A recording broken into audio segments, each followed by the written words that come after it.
Përshëndetje, jeni me magazinën informative 21 drejt për drejt. Emisuari Bashkimit Evropian për dialogun Kosovë-Serbi, Peter Sorensen, është takuar në Madrid me ministrin spanjol për punë të jashtme BE dhe bashkëpunim Jose Manuel Albares. Sorensen ka shkruar në platformën X se takimi përfshiu diskutim të thellë mbi dialogun e lehtësuar nga BE-ja dhe ka shtuar se është mirënjohës për interesin e vazhdueshëm dhe mbështetjen e fortë të Spanjës për avancimin e procesit të normalizimit. Ky ishte takimi i radhës që Sorensen zhvillon me zyrtar evropian për të diskutuar mbi ndërmjetësimin e Bashkimit Evropian në procesin e dialogut mes Kosovës dhe Serbisë. Njohësi marrëdhënieve ndërkombëtare Jeton Kelmendi në një intervistë për Radio Televizionin 21 ka kritikuar subjektet politike, cilat si shta dërguan vendin në zgjedhje duke pasur një mundësi që t'i krijojnë institucionet dhe t'u shtojnë proceset që presin Kosovën si në arenën ndërkombëtare, ashtu edhe në atë të brendshme. Kelmendi tha se shkuarja e shpesh në zgjedhje po krijon zhgënjim tek qytetarët. Dërsa pati kritika edhe për polarizimin dhe nxitjen e urrejtjes në shoqëri, duke thënë se në Kosovë po degradohen vlerat kombëtare. Bisedën me Kelmendin e zhvilloi kolegu Shkëlzen Lakna. Mendoj se elektorati votoi pak a shumë për ta lënë këtë katërhuar për shkak se nuk i dha 50% Albin Kurtit siç i kishte dhënë para 4 vitesh, pra në vitin 2021, dhe natyrisht nuk ju dha besimin edhe opozitës. Sido që tjetë kishte mundësi për një zgjedhje të tillë, sidomos kishte mundësi që opozita ta krijonte qeverinë për disa muaj derisa të vinte radha për të zgjedhur kryetari ose kryetaria e ardhshme e shtetit, por nuk ishte e gatshme dhe ndodhi ajo që ndodhi, pra një skenario i plotë që çoi në zgjedhje të jashtëzakonshme, pra zgjedhje parakohshme, zgjedhje pas zgjedhjesh. Sigurisht se e ka edhe anën e keqe sepse ka shkaktuar një zhgënjim tek qytetarët, por natyrisht se nuk është krejt zi, shihet edhe diçka bardh, pra në këtë mënyrë mendoj se zhvillohet kjo demokracia e re, edhe më tutje, dhe mos të harrojmë se ka dhe vende, ka Belgjika, të zëm, për nga unë kam jetu disa vite gjatë atje, ka këtë lloj problemesh, ndodh 2 herë më shku, brenda vitit ka ndodhur disa herë, ose ka ndodhur edhe në Itali, pra nuk është fundi i botës, me shpresën që themi do të ndryshoj, 28 dhjetori do të sjellë ndryshime kualitative nga këto zgjedhje, pra do të kemi një qeverisje më të qëndrueshme. Por e përmend zhgënjimin e qytetarëve, mendon se qytetarët janë të gatshëm edhe për një palë zgjedhje, marrë parasysh në situatën që në Kosovë, sepse kemi edhe një krizë, mos themi ekonomike, por mirëqenia sociale nuk është e mirë.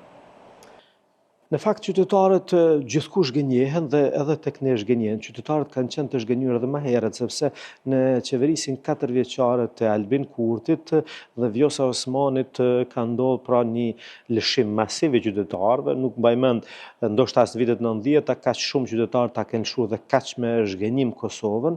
Është e habitshme se si ndodh që qytetarët, madje shumë nga ata në punën që bëjnë, pra në mësimdhënie, vinë bëjnë një edukim, pra fakultet ose master dhe përgatitet dhe ikë në vendet e perëndimit. Çfarë punë bëjnë atje? Sigurisht se nuk është se të gjithë bëjnë një punë të mirë, pra bën këtu një përgatitje ose përgatitet për jetë dhe shkon diku tjetër. Kjo ka ndikuar, pra shërbimet caktuara të jashtme, tash shumë vjet e kanë mbushur me presion të madh, kanë futur në një depresion kolektiv këtë shoqëri dhe këtë popull, duke i thënë se është vjedhur, duke thënë se është keq përdorur, duke parë çdo gjë, duke u hedh bal në çdo gjë që kemi ndërtuar në këtë Kosovë. Pra, kjo unë nuk mendoj se është e brendshme, është e jashtme dhe këtu ka disa punë kryes që e kanë marrë. Sikur ta kthenim në një fjalor të arkitekturës, unë mendoj se kjo është një arkitekturë e ndërtuar në një studio diku të jashtme, jashtë Kosovës, natyrisht jo miket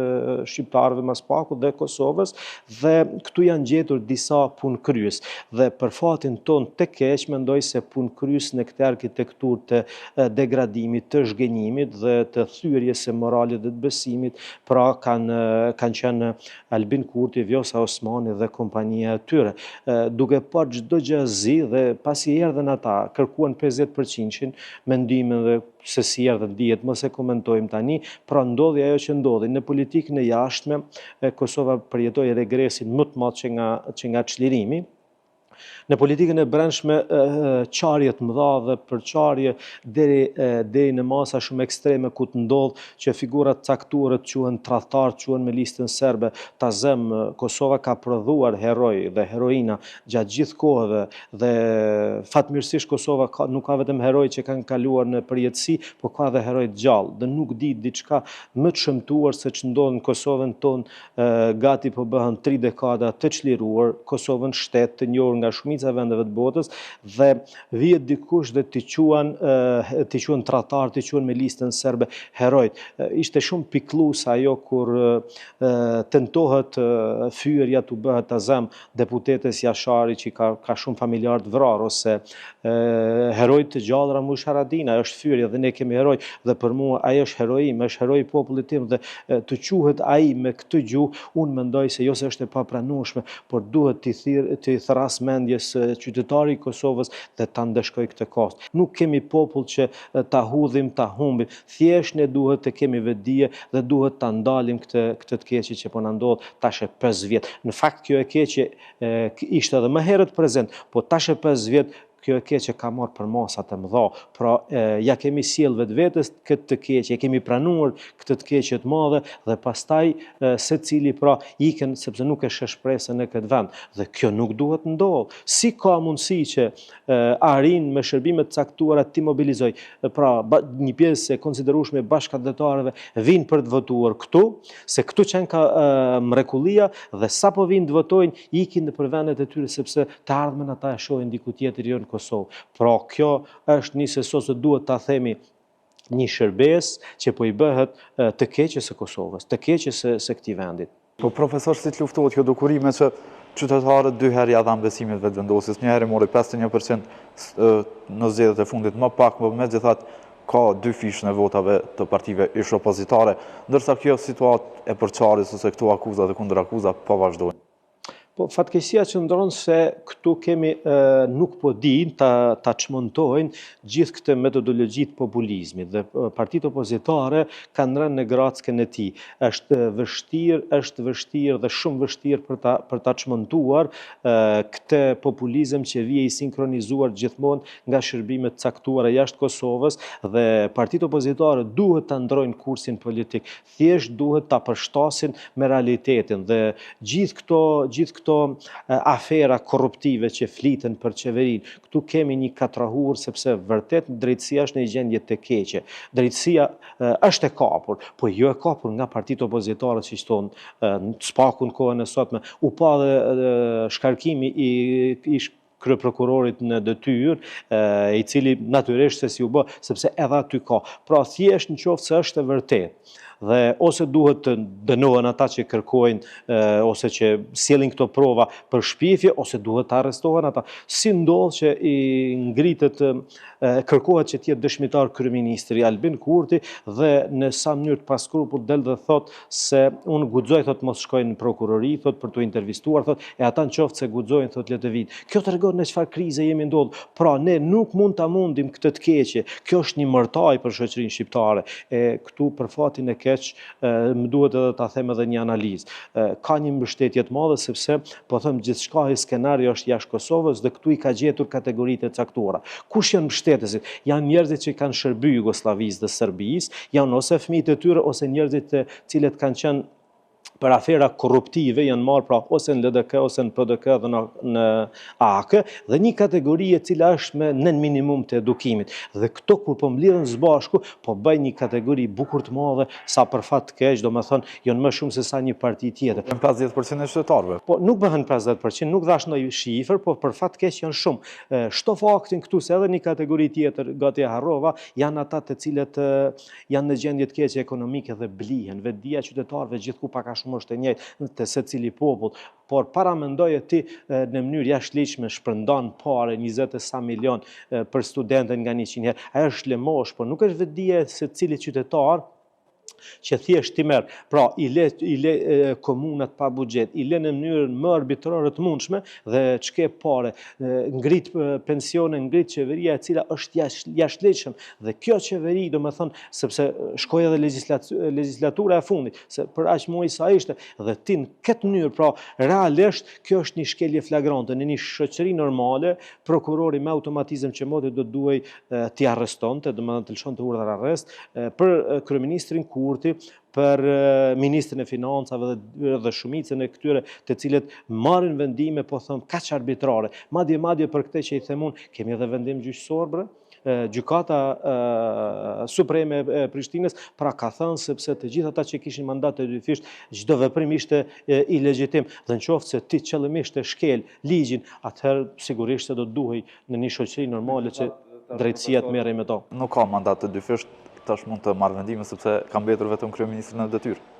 Po unë mendoj se ajo është vetëm mirëmbajtje dhe sërish është jashtëligjshëm, edhe pse ishte atëherë, por fatkeqësia po them po qëndron sepse ne nuk po kemi, ai e ka sulmuar taktika e tij. Jo, nuk po mendoj që është Albini, po taktika e shërbimeve të huaja, natyrisht përmes Dejonës dhe këta ishin ata punëkryesit, se kjo është teoria ime, pra që e kam unë për këtë maskaradë që ndodh. Unë mendoj se ata njerëz pra e kanë sulmuar sistemin e drejtësisë, edhe ashtu Goxha Tebrisht e kanë sulmuar median si një shtyllë fuqishme në demokraci dhe kanë shkatruar pothuajse gati tërësisht shoqërinë civile. Pra opozitën po ashtu e ka sulmuar, e ka përsekutuar, se çdo veprim që bëhet e sulmon. Ta zëm se si e bien gjendjen. E shikoj rastet e fundit kur me tentativë pra për ta manipuluar opinionin i thret në seancë për të caktuar grupet parlamentare derisa nuk ekzistonte qeveria. Dhe është diçka është utopike, është jashtë logjikës, por tash nuk është se secili qytetar e din këtë. Pra manipulohet se thjesht kategoritë e caktuara që nuk marrin pagë, pra ose më votoni mua ose përndryshe ju s'merrni paga. Ky është një presion, është një shantazh publik që i bëhet popullit të Kosovës. Dhe në fakt nuk munden sepse është jashtëligjshme të ndodhte formimi i grupeve parlamentare, allokimi i buxhetit e të tjera, sepse do të ishte një buxhet jashtëligjshëm.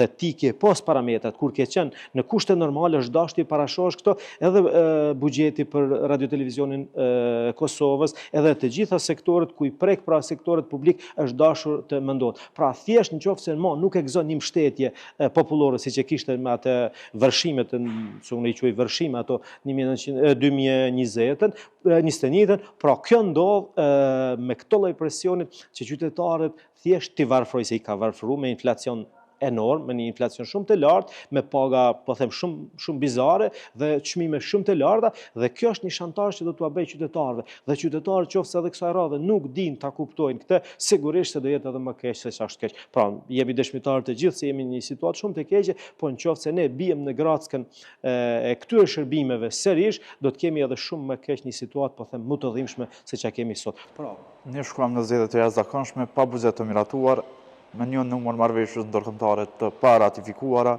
çka po e pret Kosovën?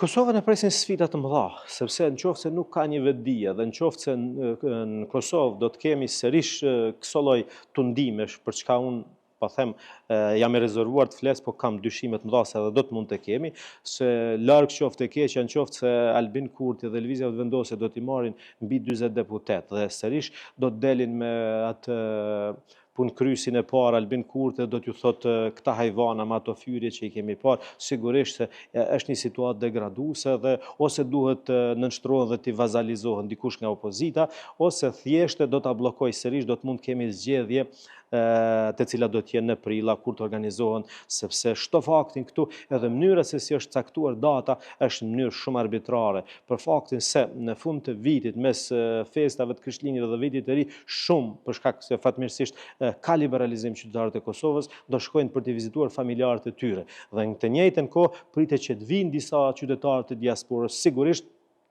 duhet thënë këtu faktin se qytetarët, sipas shumë informatave ku ka shumë të koncentruar si në Gjermani dhe vendet e tjera, pra u paguhet bileta natyrisht nga Lëvizja Vendosje ose nga segmentet caktuara të afërta me Lëvizjen Vendosje për të ardhur për të votuar. Ne kemi për fatin jo dhe shumë të mirë, kemi një diasporë, sepse unë kam qenë vetë për afër 2 dekada pjesë e diasporës dhe kemi një shoqëri punëtorësh, njerëz të ndershëm, po njerëz që lehtë manipulohen për shkak nivelit ullë të arsimit atje, dhe sigurisht kjo kategori, pra kuj ka targetuar ata dhe ata do të mund të vinë. Pra thjesht duke parë rrezikun se nuk mund të fitoj më, ai tenton në të gjitha mënyrat. E pava dhe qasjen e fundit kur ai del dhe në mënyrë të paskrupull tenton pra ose kërkon të rritë edhe mbi 50% të ardhurat e fëmijëve. Pra është jashtëligjshme dhe ne nuk mund për çfarë do lloj të mire, nuk mund bëjmë veprime të jashtëligjshme. Veprimet e tilla bëhen në situata luftash, po ne nuk jemi në luftë, në një situatë krejtësisht normale, krijon një anormalitet në mënyrë që ta menaxhoj dhe gjithçka të çoj ujë në mullirin e tyre, pra në interesin partijak dhe grupor. Më duhet ta them se partitë opozitare po bëjnë disa lëvizje, por pastaj po bien ndesh me veprimet e tyre. Ishte për konstituimin e kuvendit fillimisht, pastaj votuan një kryetar, pastaj LDK-ja votoi një nënkryetar serb. Pra po bëjnë, them, protesta, por pastaj po bien ndesh me veprimet e tyre. Si po i shihni veprimet e opozitit? Po është goxha e akorduar, tash për fatin e keq që opozita ka bërë një punë shumë të dobët, sepse është përpjekur që të nxjerrë disa shifra të korrupsionit, ku kemi pas mbi dosjet e korrupsionit dhe akt akuza të ndryshme, prokuria ka fletur për sa kohë. Dhe është e habishme dhe e pashpjegueshme këtu pse prokuria dhe gjyqësori nuk e bëjnë punën e tyre. Pra kemi një mega skandal me ish ambasadorin, dhe ai kudo që gjendet një skandal ka për të ndodhur, pra është fjala për Martin Berishajn, dhe prokuria akoma nuk e ka arrestuar. Pra thjesht kjo është e keqja e madhe kur i atribuohet dhe i dorëzohet i gjithë pushteti një segmenti ose një njeriu. Kosova i dha gjithë pushtetin, duke përfshirë edhe kryetarin e shtetit, qeverinë, ekzekutivin, të gjitha, dhe për 4-5 vjet sigurisht, sepse ai ka ndikuar thellësisht në drejtësi, ka ndikuar pra në polici, në ushtri, në të gjitha segmentet të jetës ai ka ndikuar. Thjesht e kemi akoma pa u dorëzuar sektorin e medjave, që ai po t'i quajnë mediat e Serbisë, po t'i quajnë dhe i ka neutralizuar. Pra, kemi një betejë gati të humbur, po jo krejt të humbur. Prandaj opozita, po them, ka qenë katandicur, nuk ka ditur, ose s'paku deri me tani nuk po din se si t'i qaset çmontimit një populizmi kaq ordiner, dhe kjo po na ndikon ne. Votimet natyrisht se ishin të paqëlluara dhe ishin gjithsesi rënje segmente të caktuara mediatike, jetës publike, pra në Grackën e vet, siç azëm edhe PDK-ja, edhe LDK-ja. Pastaj kemi po ashtu, duhet të kthehemi edhe tek gjykata, kur kishim një vendim zgjedhja e nënkryetarit që ishte një, dhe mos zgjedhja nga lista serbe, domethënë është lënë që është në gjykatën kushtetuese dhe akoma nuk ka marrë epilog. Sigurisht se kjo nuk është se i shërben, po e vështirëson edhe më shumë. Dhe ne kemi parë shkelje të vazhdueshme të kushtetutës nga partia e parë ose partia fituese e lëvizjeve të vendosje, dhe asnjëherë nuk ka dalë ndonjëri që të thotë më falë se e shkelëm, domethënë prej shkelje në shkelje, sepse kjo është kultura për ta degraduar dhe realisht e kanë deformuar goxha shumë sistemin e drejtësisë. Kjo është e keqja e madhe. Ta zëm si ka mundësi që akuzohet ministri Hajdari për korrupsion. Korrupsioni bie hajni, keq përdorim. Dhe në statuset e saj dhe ministrave të Albin Kurtit dalin thonë krenar me punën e saj. Pra nëse dikush ka keq përdorur, që i bie ka vjedhur dhe krenar me të, pastaj shiqo atë mbështetjen që e ka, domethënë kur e bën një punë të ligë, në çfarë mënyrë, pra është krijuar norm, keqpërdorimi, shkelja dhe dorën zemër, po them këtu, të gjithë kemi përgjegjësinë, kush më shumë, kush më pak, por me theks të veçantë përgjegjësia më e madhe bie mbi drejtsinë, se nuk është në gjendje ta kryejë detyrën e vet si shtyllë e tretë e shtetit, domethënë e cila gjithmonë balancon pushtetet dhe është element thelbësor i zhvillimit të një demokracie normale. Profesor, me 28 dhjetor do të flasin sërish qytetarët, i kemi parë kandidaturat e subjekteve politike, pothuajse të gjitha, çka prisni ju me 28 dhjetor? Po tash është problem të jepet një parashikim për shkakun se, siç e thash edhe më herët, mos përsëritem, do të mund të ketë lëvizje të popullatës, shto faktin se ka përparësi substanciale partia në pushtet, për faktin se është me dorë, si thon ata, në magje, dhe sigurisht se do të çke para abuzon me pushtetin, abuzon me paranë publike, me të gjitha që i ka sektorët, me çdo gjë që e kontrollon. Mirë, po shpresoj tek vetdia qytetare në një korrigjim të saj, nuk mund të jepet ndonjë parashikim qoftë edhe edhe ndoshta as Nostradamus s'mund t'ja qëllon tek saj, por ajo që mendoj unë do të ketë nuk pres të paktën unë të ketë në lëvizje shumë të madhe, unë pres që do të ketë një rënje, po tash i dhash Zotit jetë më shumë se sa të jetë nën 40 deputet lëvizja vendosë, sepse unë nuk kam dilemë që lëvizja vendosë do jetë subjekti i parë politik, por në qoftë se ai do t'i merr 40, sigurisht se do ta çojë shtetin gati thoja se në humner.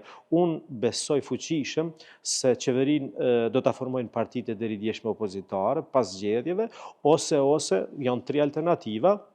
E dyta është që lëvizja vendosje ta merr në koalicion këtu me gjasat më të mëdha Partinë Demokratike të Kosovës, pak a shumë Albini si kryetari i lëvizjes vendosje dhe qasja e PDK-s janë pak a shumë si milli një brumi, pra me një qasje të ngjashme, dhe do të mund të ndodhte një gjë e tillë, ose thjesht sërish do të ketë zgjedhje, domethënë për president. Pra janë një 3 alternativa kryesore dhe njëna prej tyre sigurisht se do të mund të ndodhë, por dhash Zoti që të ndodhë më e mira, sido që jetë duhet respektuar vendimi, sepse sovrani e ka zërin e vetë, ka fjalën e vetë dhe duhet ta thoj troq në mënyrën më të mirë të mundshme. Për ndryshej, sido që jetë ne duhet të mësojmë dhe ta respektojmë mendimin e sovranit, pavarësisht rezultatit sa mund të jetë i keq. Ajo që shihet në horizont është në qoftë se do të kemi sërish Albin Kurtin kryeministër, sigurisht se situata nuk është e mirë për Kosovën, sepse duhet me qenë tepër naiv të mos i marrësh mesazhet nga Shtetet e Bashkuara të Amerikës. Hapur thot Philip Ricker, ish ambasador ose diplomati nga më të mirë që ka Shtetet e Bashkuara të Amerikës, thot se Kosovës i duhet një qeveri e cila bashkëpunon me Shtetet e Bashkuara të Amerikës dhe me BE-n. Dhe po ashtu kemi parë qasë, si thot populli, i hedhi shkelmat Kurti edhe ndaj vendeve të Bashkimit Evropian, pra ato u treguan se nuk e pritën, madje as nuk i shkuan tash e sa muaj nuk i shkojnë në zyrën e kryeministit, sepse realisht ai e kishte kapur atë zyrë. Profesor Kelmandi, faleminderit shumë për kohën. Kënaqësia ime, përshëndetje edhe ju edhe një herë. Bashkimi Evropian vlerëson se Serbia është duke i shkelur obligimet e saj nga procesi i normalizimit të raporteve me Kosovën dhe marrëveshjes nga dialogu, duke kundërshtuar antarësimin e Kosovës në Interpol. Këtë e ka thënë një zëdhënësi i BE-s duke reaguar në njoftimet nga Serbia se ministri i brendshëm i këtij shteti, Ivica Dačić, është lavdruar se po vazhdon kundërshtimi i antarësimit të Kosovës në këtë organizat dhe se sipas këtij ministri, Kosova nuk ka kurfar gjasash që të bëhet pjesë e Interpolit. Dačić po ashtu ka thënë se Kosova edhe më parë ka dështuar keq kur ka provuar të bëhet anëtare e Interpolit dhe se tash e ka të qartë se nuk ka gjasa, prandaj as nuk po provon.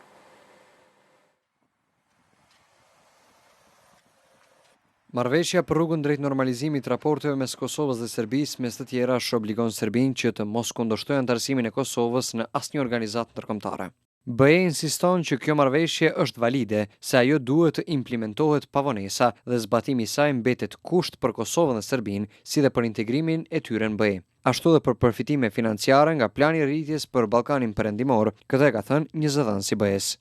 Progresi i Serbisë në rrugtimin evropian varet nga përpjekjet për implementimin e plot të obligimeve nga marrëveshja e vitit 2023 për rrugën drejt normalizimit.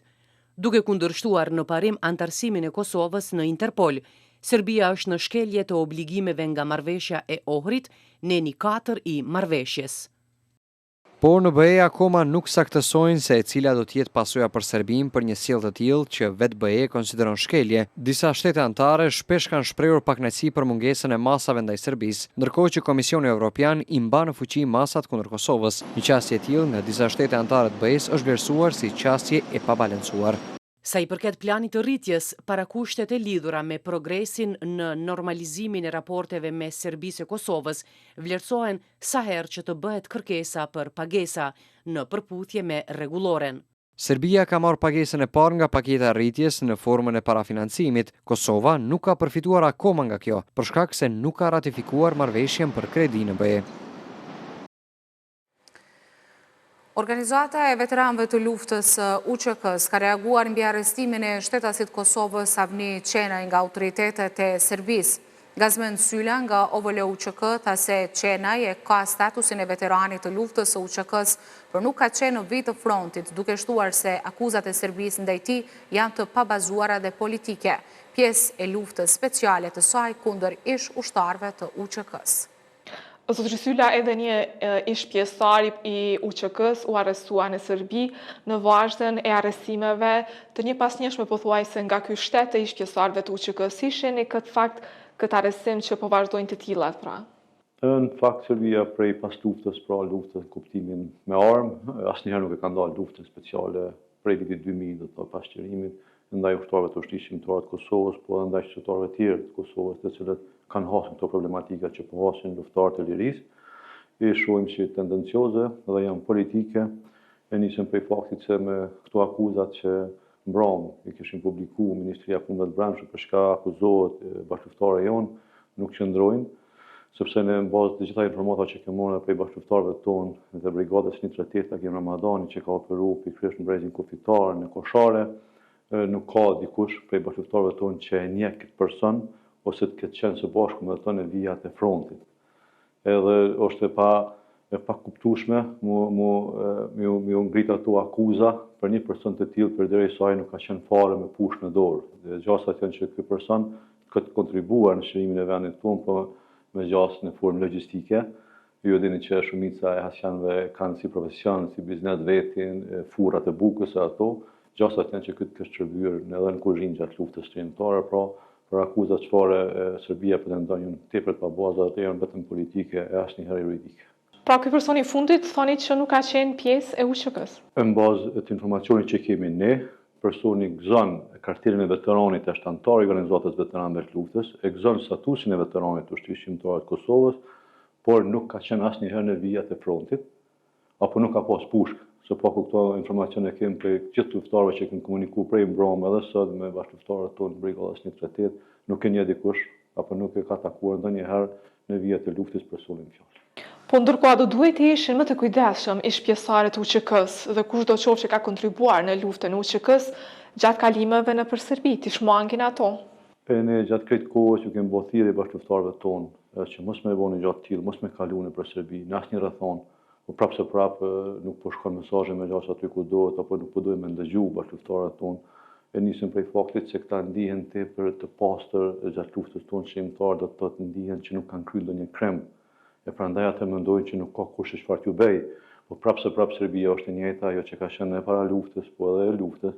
Edhe ajo nuk i intereson fare çka ke bën, ju intereson vetëm se a janë evidencat si ushtar i ushtrisë shqiptare të Kosovës dhe mënyra të arreston edhe provon që me dërgu në burg, me ngrit akuzat pa baza që shka ndodhe edhe me raste tjera, prandaj ne ju kemi bërë thirrje edhe plot komandantëve të tjerë edhe personalitetet të tjera në Kosovë që edhe ata me bërë thirrje njëjtë që shpërbojmë na që ndoshta me ngrit zonin që mos më bëni gjatë tillë bashkëluftarët tonë, po prapë çdo rast të na shqetësojnë. Ne do të pas parasysh faktin se jo vetëm në Serbi, po neve edhe në Maqedoni kemi probleme. Do të prej një nënshkrimit marrëveshje dy shtete mes Ministrive të Punëve të Brendshme që me pas të drejtë me orë me patrullu policia se në Maqedoni, kjo Maqedonisë në Serbi, ne do të kemi kujdes edhe në Maqedoni. Ne tani kemi edhe një protest që po e bëjmë për gjykatën speciale në Maqedoni, besoni ose jo, nuk kena mundësinë jemi këtu bashkëluftarët tonë marrë pjesë në protestë përderisa edhe ne kemi diskutabile sa do shkon dikush nga ne ajo, si kryesi veteranëve. Prandaj duhet jemi shumë kujdesshëm sepse nuk ka institucion që i mbron këta njerëz përderisa Serbia e arreston. Serbia ju shihni kjo, do të thonë qeverisja me krye me zotin Vučić, dhe çfarë sjellje ka ndaj qytetarëve vetë për dalin protesta, edhe më ndaj qytetarëve të Kosovës e më saktësisht të luftarëve të ushtrisë shqiptare të Kosovës. A mendoni ndërkohë që institucionet e Kosovës po bëjnë sa duhet për këta ish pjesëtar dhe kushdo qoftë që ka kontribuar për luftën e UÇK-s të arrestuar në Serbi, pra po bëjnë sa duhet? Institucionet e Kosovës nuk kanë edhe as shumë fuqinë, duhet të jemi realist në këtë drejtim, sepse Serbia nuk i merr parasysh fare këto shqetësime që ngre qeveria jonë në këtë rast, por aq më pak kur këtë qeveri udhëheq lëvizje dhe vendosje, edhe aq më pak kur dihet ku ne kem krye diplomate në vendin tonë, por në këtë rast në detyrë, zonë Gërvalla, asnjëherë nuk ka rresht të na akuzu, të shpif për UÇK, e dim qasjen e saj, prandaj edhe po të kishte vullnet që s'e ka, zonë Agravolla për një gjë të tillë, nuk e besojmë që kish pas mundësi me ndiku diçka. Ne do të kërkojmë nga faktorët ndërkombëtar që ata me bëj trishtim mbi Serbinë, që mos më ndodhë kjo avaz që po ndodhet prej vitit 2000, pastaj për këtë institucionet tona e dim që s'kanë vullnet me bënë gjë të tillë, po ashtu edhe nuk kanë edhe mundësi.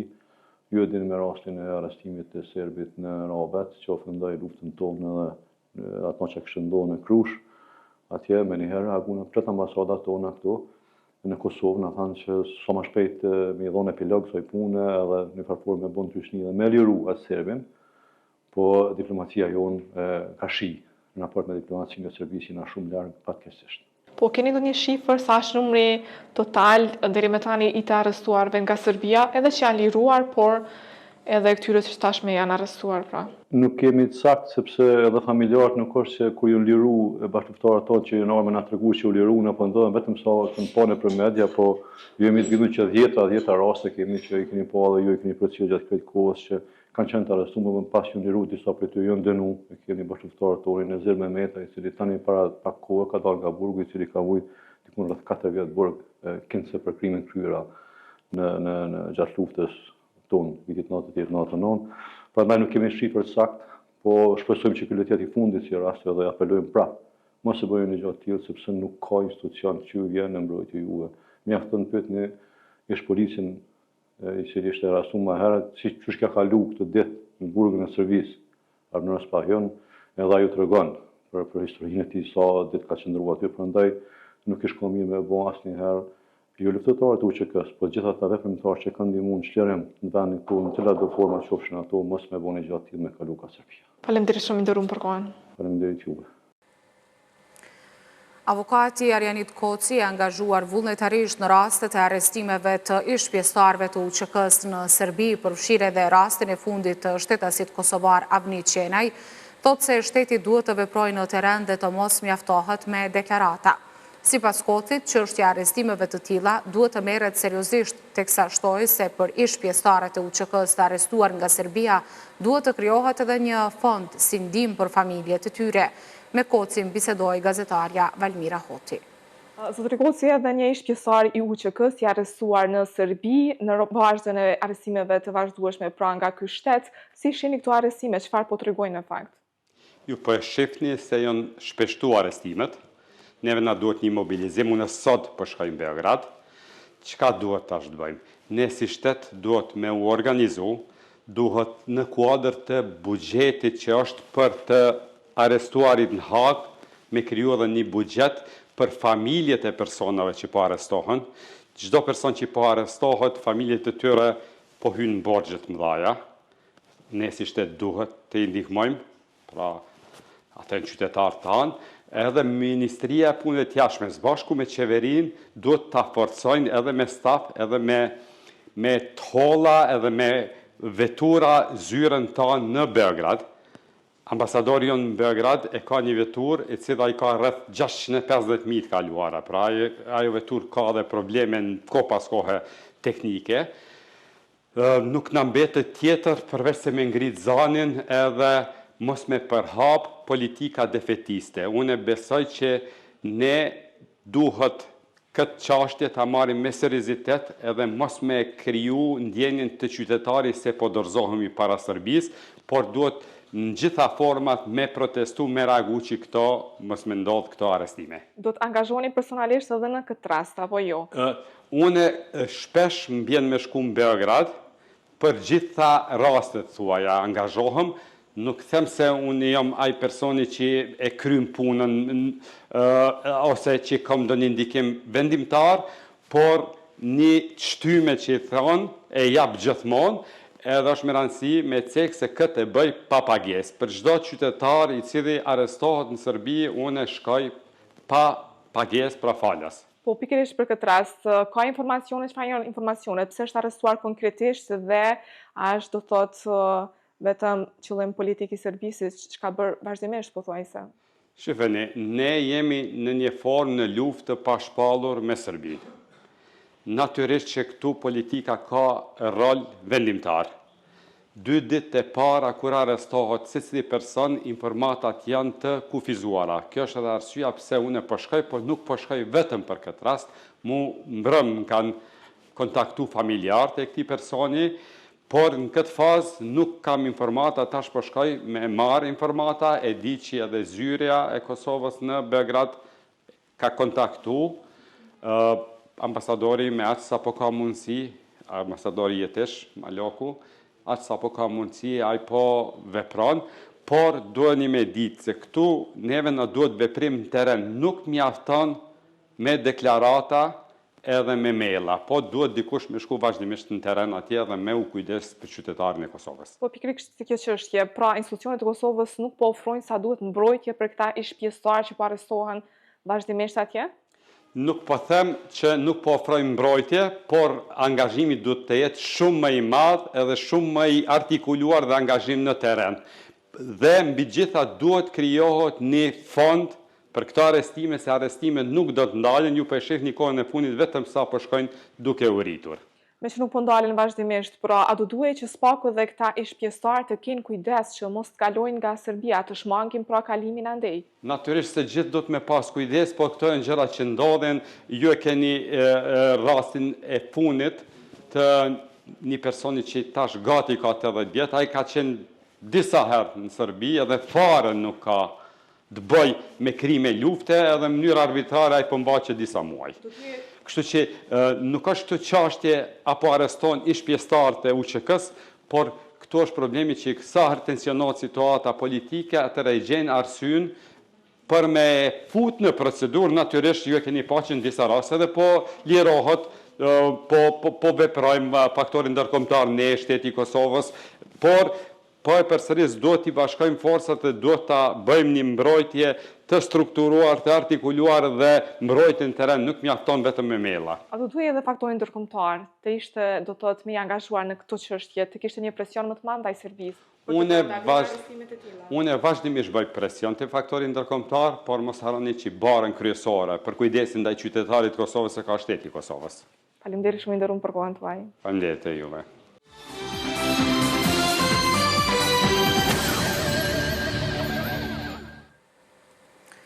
Komisioni Qendror i Zgjedhjeve njofton se ka filluar periudha aplikimit për regjistrimin e votuesve jashtë Kosovës për votim në zgjedhjet e parakohshme për Kuvendin e Kosovës, cilat do të mbahen më 28 dhjetor të këtij viti. KQZ sqaron se kjo periudhë e regjistrimit vlen vetëm për shtetasit që duan të regjistrohen për të votuar jashtë Kosovës, ndërkaq për të votuar në vend votimin e tyre në Kosovë nuk ka nevojë të regjistrohen si votues jashtë vendit. Ndjekim deklaratën e zëdhënësit Valmir Elezi. Zotë Elezi, sot nisi afatet për aplikim për regjistrimin e diasporës. Si do të shkojnë këto procedura dhe çfarë mund të thuash në këtë rast? Po kjo është një javë ngjeshur sa i përket fillimit të aktiviteteve të ndryshme për qëllim të organizimit të procesit zgjedhor.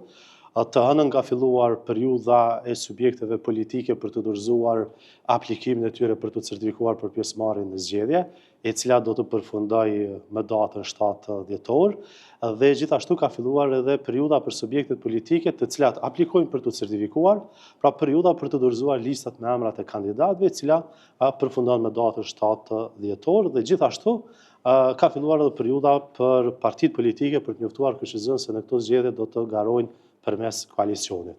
Duke filluar nga dita e sotme e mërkurë, 26 nëntor, ka filluar periudha e aplikimit për të regjistruar si votues jashtë Kosovës. Ligji për zgjedhjet e përgjithshme parashet që shtetasit e Kosovës që jetojnë jashtë vendit të mund të aplikojnë për të regjistruar si votues jashtë Kosovës. Në momentin e regjistrimit, aplikuesi në këtë rast, mund të përzgjedh mënyrën përmes së cilës dëshiron të votojë. Pra për të votuar fizikisht në përfaqësi diplomatike ose të votoj duke dërguar fletvotimin përmes postës.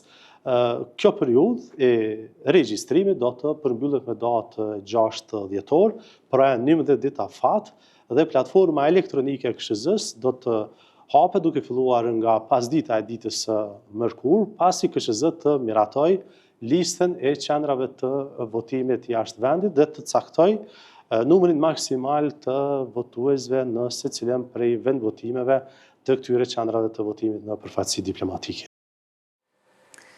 152 shkelje të kodit të sjelljes janë evidentuar në rrjetet sociale gjatë zgjedhjeve lokale. Partitë më së shumti shkelje janë Lëvizja Vetëvendosje, PDK, Alternativa, AAK, Lista Serbe si dhe Guxo e LDK. Natyra e shkeljeve është gjuha e urrejtjes, ngacmimi personal, dezinformimi dhe nxitjet për dhunë. Drejtoresha ekzekutive në D4D, Resarta Krasniqi, tha se platformat e analizuara janë mediat online dhe rrjetet sociale për gjatë fushatës zgjedhore dhe para fushatës. Këshilltari i lartë në Qendrën për Dialog Humanitar, Mark Baskin, tha se rrjetet sociale janë bërë një formë dominuese e komunikimit në Kosovë. Nga gjitjet tona të monitorimit, kemi identifikuar 152 shkelje të deklaratës së Ministrisë të nënshkruara nga vetë subjektet politike, mediat dhe OEC-at. Kryesisht këto shkelje janë të bëra nga subjektet politike.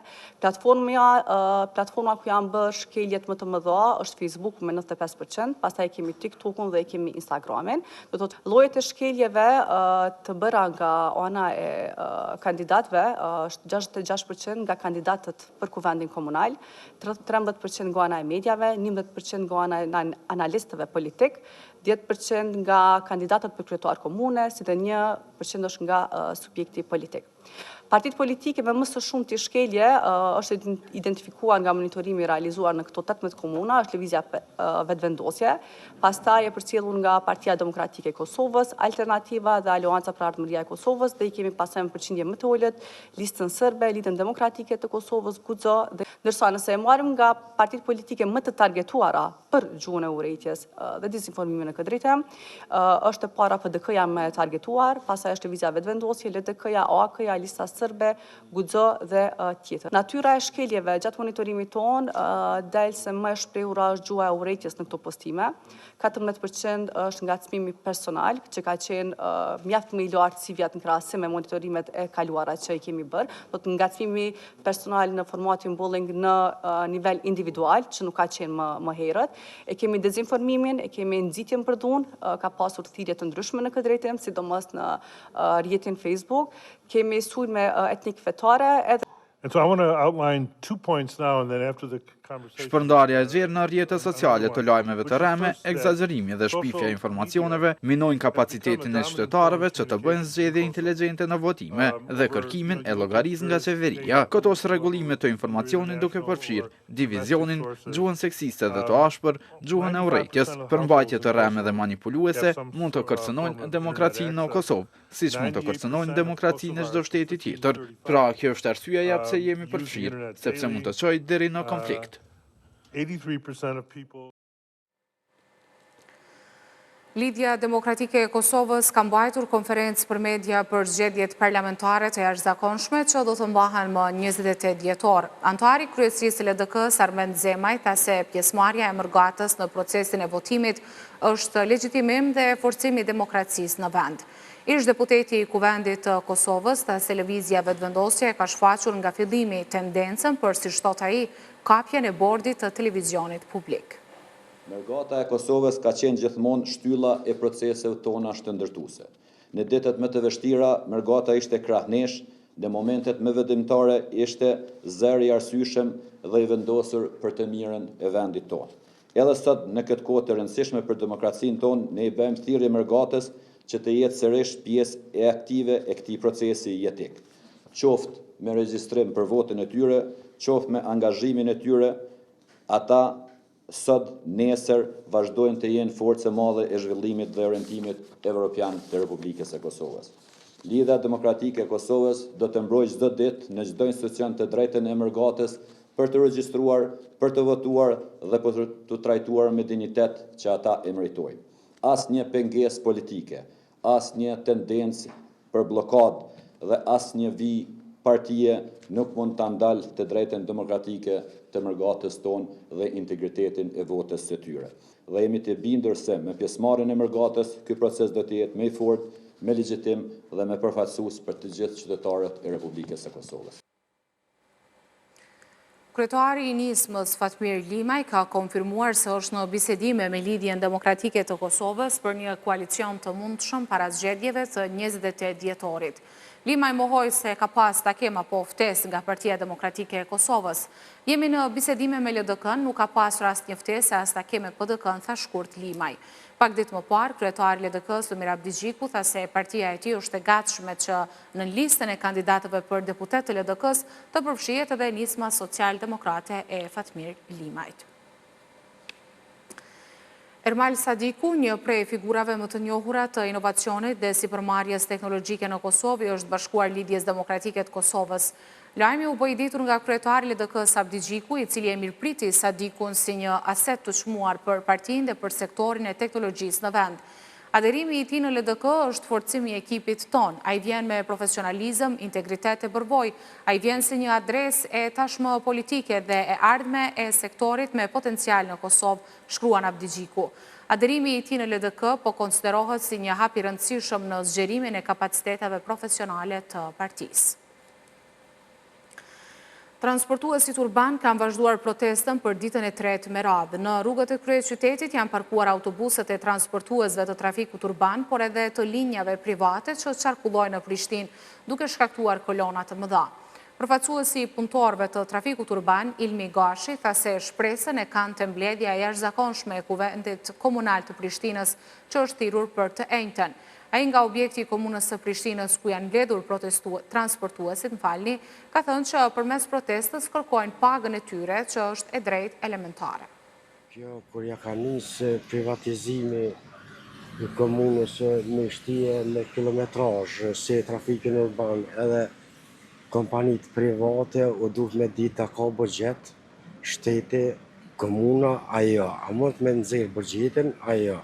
E jo vetëm me shpallë të dele puno me kilometrazh e populli mos me marrë bileta, mos me pagu hiç, dhe me thonë një rarë në katastrofë edhe trafik urban e kompanitë private në rarë. Pse u duhet mas pare konsultimin e buxhetit, ta kenë komuna buxhetin e mirë, edhe tëni e den çka me bë me kompani private. Edhe me avdhon paret, e jo kështu. I ka bë kompani private me kilometrazh, buxheti së kërkon hiç, tarlat s'janë kërkon hiç. Derivatet e naftit i kanë marrë në mënyrë, që me thonë, zezë i kanë marrë. Sa ma parë, sa ma shpejt në shumë zgjidhjen, aq ma mirë është për qytetarët e për ne e për gjithë. A pse mua të shtirë, të ra shije, unë vje keq shumë prej qytetarëve, deri në pikën e fundit, që do me thonën po vojnë, pa fajnë e tyne me met pa transport, mirë po edhe punëtorët kanë arsysë që 6 muaj s'kanë marrë rroga, kanë hinë obligimin derivatet naftit, kështu që është e arsyeshme kjo protestë. Si të zgjidhet çështja e pagave, në me rënd jemi të kënaqur edhe e fillojmë punën. Me çmimin mirënjohje qyteti, janë nderuar Hate Rexhaj e Feride Hajdinaj për kontributin dhe kujdesin ndaj ushtarëve gjatë kohës së luftës në Kosovë. Kryetari i komunës së Deçanit, Bashkim Ramosaj, tha se 28 nëntori është ditë madhështore dhe historike. Në këtë seancë solemne janë nderuar me çmimin mirënjohje qyteti 2 nëna shqiptare, Hatja dhe Feridja, për kontributin dhe kujdesin e ushtarëve gjatë kohës së luftës në Kosovë. Kryesuesi i Kuvendit Komunal të Deçanit, Hajdar Sutaj, tha se kontributi i tyre është jetësor dhe i pamatshëm. Në vigjiljet e një date që është madhështore, është historike, në kujton vitin e largët 1444 që është Skënderbeu, e 12 që është Ismail Qemali dhe ngritja e flamurit vlorë dhe shpallja pavarësisë së Shqipërisë, vitin 1955 që është ditëlindja komandantit legjendar Adem Jashari, e po ashtu sot e 28 vite më herët në një aksion të policisë, militarëve, paramilitarëve serb, të cilët ishin nisë në drejtim të herojit kombit, tani Abedin Rexha në Vojnik, rrugës në këtë destinacion hasin në një organizim të bevasishëm nga komandanti legjendar Adem Jashari, në Laush, në detrim të Turicecit, ku në shenjë hakmare gjuhët edhe mbi shkollë edhe mbi civil, me shrast vdes mësuesi Halit Geci, e që me datën 28 në varrimin e mësuesit bëhet edhe dalja publike e ushtrisë shkrimtare të Kosovës nga tre general, që tash njëri është heroi i kombit, Muin Krasniqi, Recep Selimi, i cili qëndron padrejtisht në Hagë, dhe generali Daut Haradinaj. Ju faleminderit për vlerësimin dhe mirënjohjen që po më bëni.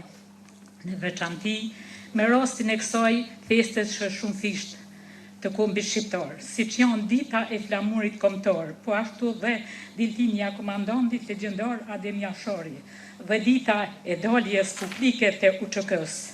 Lavdi dëshmorëve, respekt dhe mirënjohje për të gjithë ata djemë dhe vëlla që luftuan për Kosovën dhe për lirinë e kombit. Ju duhet shumë, ju jeni gjithçka.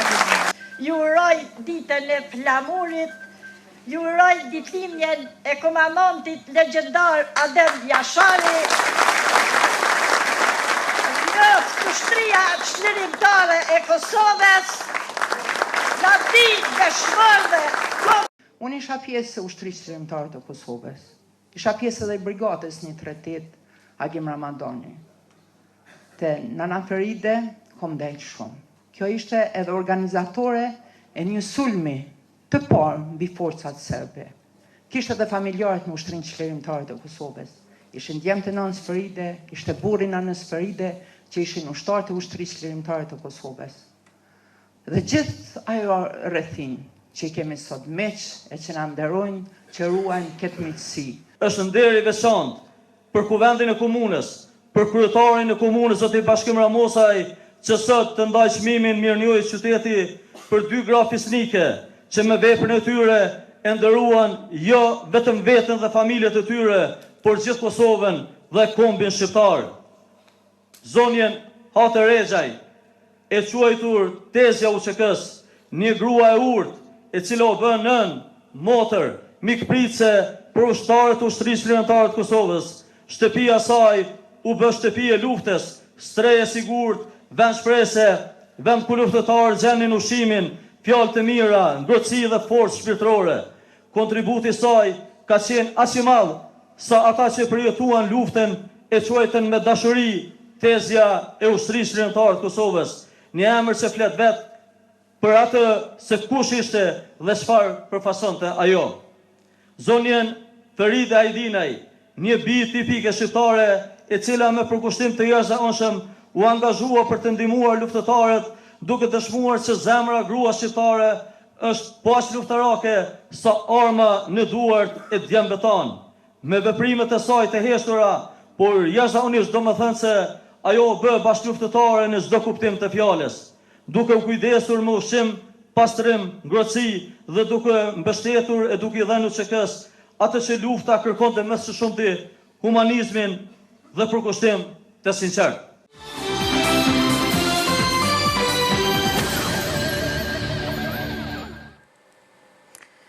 Kryetari i Sindikatës Punëtorëve të Radio Televizionit Kosovës, Gëzem Bimbashi, deklaroi se punëtorët janë të detyruar të organizojnë protest për shkak të krizës financiare që ka kapluar këtë televizion publik. Bimbashi u bëri thirrje institucioneve qendrore që të punojnë që sa më parë të bëhet zgjidhje për 700 punëtorët e RTK-s që aktualisht kanë mbetur pa paga. Jenë gjendë para për institucionet të tjera, le të gjendën para dhe për forma dhe për RTK-n. Tash nuk kemi kuvend. Me heret e kishim kuvendin, nuk e kishim të themeluar Komisionin për Buxhet dhe Transfere dhe thirrjen e bënim për të gjithë. Ndërka tash s'kemi kuvend, është shpërbaç që edhe e dini, thirrjen ja drejtojmë Kryeministrit Kurti që ta bëjë zgjidhjen. Mundet ka zgjidhje ligjore.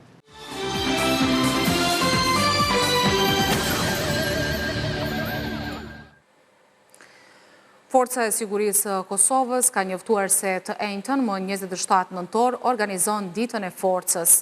ditë e hapur nga ora 9 deri në orën 14. Në kazermën Adem Jashari në Prishtinë, nga ora 9:30 do të jenë pranishëm udhëhecit e lartë shtetëror, mysafirë e ambasador të vendeve mike.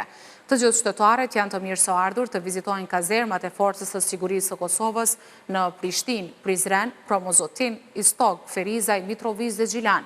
Në të gjitha kazermat e Forcës së Sigurisë së Kosovës, qytetarët do të kenë mundësi të shohin kapacitetet ushtarake, cilat do të jenë të ekspozuara në këtë ditë feste, thuhet në njoftim. Ju falemderit për vëmendje dhe mirupafshim në edicionet e radhës.